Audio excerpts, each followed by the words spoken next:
Hello, and welcome to my Crowfall Tips and Tricks guide. In this guide, I'll be showing you tips and tricks that are mostly for beginner players to help them out, but there are a few tricks for veteran players in here that you may not know. I know quite a few people were surprised by these tricks. At the end of the video, I'll also do a guild spotlight, so stick around for that. Alright, let's get into this. In every temple, there's a statue in the middle with multiple doorways going out to the sides. There's always a tree through one of those doorways, whether it's, leaves or not, there's a tree there.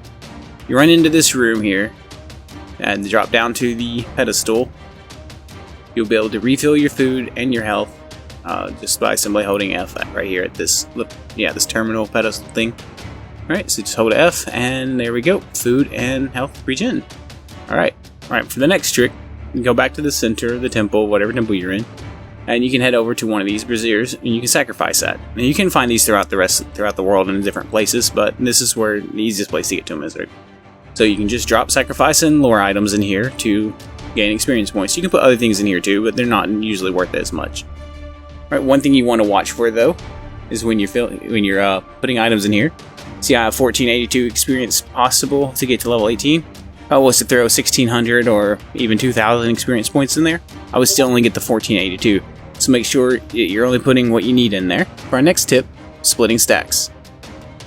To split a stack, it's pretty simple. You hold shift and right click, and then you can choose how you want to split your stacks.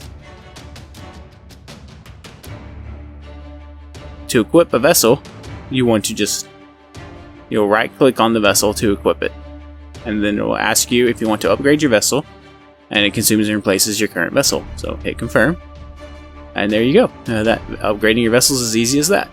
Annoyed that every time you move, your inventory closes while you have it open? You accidentally bump movement or whatever. Yeah, most players don't like this, but if you do, that's cool. If you don't, here's how you fix it. Go to Options, go to UI, simply go to Exit Cursor Mode on Player Movement and turn it off.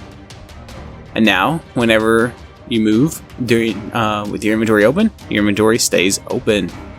So I'll show you what that is here in just a second. There you go. And here we are. See, inventory doesn't close now. That's really nice. Alright, shops will still close, but for our next trick, I'm going to teach you about this annoying UI up here in the top left, how to get rid of it. The thing that shows you your frames per second, your milliseconds, and all of that. Yeah. So we're going to go ahead and get rid of that. All you have to do is hit F10. And now it's gone. Every time you load into the zone, you'll have to hit F10, but hey, it gives you your screen space. Okay, ever died and seen this hold G to return to hero statue? Yeah, well, right now there's a bug, so it doesn't happen, but maybe after this patch today or tomorrow, there will be a fix to this. Anyway, if you hold G to return to hero statue, what happens is your inventory takes massive durability loss. So unless you have crap gear or a lot of gear replacements, it's probably best just to fly to the statue rather than try and teleport to one. Alright, once you're there, you can just hold F to resurrect. Now that we're resurrected, I'm going to go ahead and show you this other trick. I'm going to show you about durability, in case you didn't know. So, all your gear has durability. As you use them, your durability goes down. So as you get attacked, as you attack, when you die, you take a durability loss as well. And then, of course, if you hold G, you take an even bigger durability hit. There's no repairing your armor or your weapons or anything like that in this game. Anything with durability just lasts until it breaks, and that's it. Alright, this next trick I'm going to teach you is buildings. Right, whenever you're out and about and exploring, fighting things, check the buildings. You never know what you're going to find in there. Sometimes there's good stuff. So you can come in, and sometimes there'll be chests, bookshelves, things like that. You can open them up, and they'll have inventory items in it for you. Okay, some things will be armor. Like in this case, we get a few disciplines. Right, so always make sure to check those if you're needing gear. Next on our list are the EKs. What are EKs? Well, they're internal kingdoms. You always see players in chat talking about them, right? When you get to the EK, you go and you can log out to main menu, select do world select, and then under kingdoms, select all. And then once you've done that, a bunch of kingdoms will pop up. So which ones do you use? Right? How do you know? Well, I know Aranth Traders has a lot of vessels, so we're going to go ahead and go here and show you this. But you can type in trade. Mostly you just have to scroll through, click on them, and see what it says at the bottom. If it on bottom left, does it say player vendors? Does it say what they sell?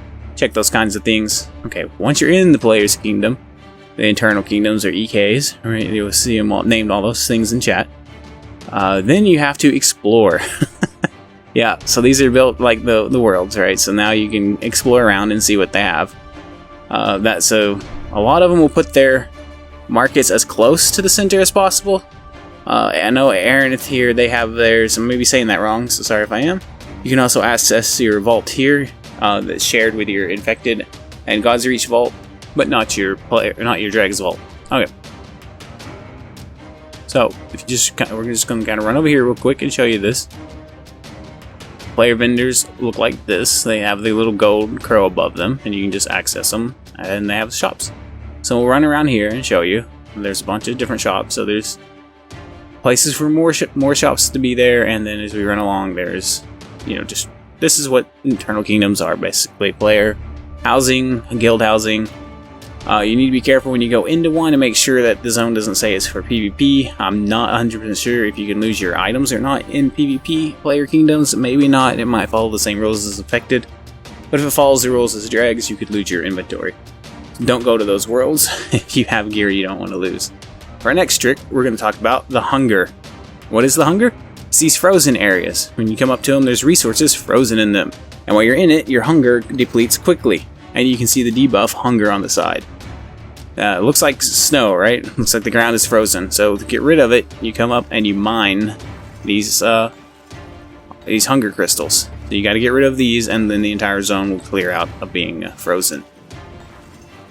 And you want to stay out of these if you're trying to keep your food up. So if you know you're not going to be back in time to get food, stay out of these. But once that's down, the whole area turns back to normal, and now you can harvest whatever resources were being blocked by it. Okay, for our next tip, we're going to talk about how you get soul essences. What are soul essences? They're used in the combination of your disciplines. So you need these, right? But you can only get them at night. Okay, and that's because these things, the thralls, only come out at night. And you have to kill them before the sun comes up. If you're in the middle of fighting them when the sun comes up, they just vanish. And you don't get your spirit, you don't get your essences. So we'll kill these, alright? Usually you're just one, sometimes they come in a pack, and then you can grab their soul essences. And you use these in upgrading your disciplines. Alright, next up, we're going to teach you how to go to the Dregs, guild versus guild. So when you're level 30 and you're ready to go to guild versus guild, make sure you've emptied your inventory except for what you want to take. You usually can't take your inventory, only equip gear. Right, go to World Select, go to guild versus guild. You're going to enter. Do you know any tips and tricks for new or veteran players? If so, let us know in the comments below. It's got the rules here for what is going on in the world. See, equipable items only, so you can't bring things from your inventory into the campaign. And you can import and export items, up to 50 items as well. So, go ahead and enter campaign. And then it'll give you a warning here. I'm going to use 8 import tokens because of the gear I have on. And as I said, it's guild versus guild, so you want to be in a guild before coming here. You don't have to be, but it's not going to go well for you. Alright, so speaking of guilds,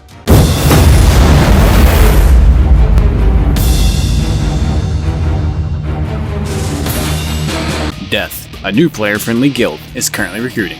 Check out the description for a link to the guild application and Discord. They do require that you join Discord and talk with them before they will accept the application. You will need to get one of their members to vouch for you, and then you can put their name in the application. Check out the video on how to apply to a guild. I'll pin it in the comments below. Death may be smaller than the other guilds in Guild vs. Guild, but they are one of the most fierce and organized guilds on the battlefield. Outnumbered, they still win all their engagements, and usually come in second place by the end of the campaign. Join Death, learn the game, get geared, and head out for some fun PvP engagements. With the beta ending soon, it's a great time to learn. Death welcomes all classes. I hope you enjoyed the video. Have an awesome day.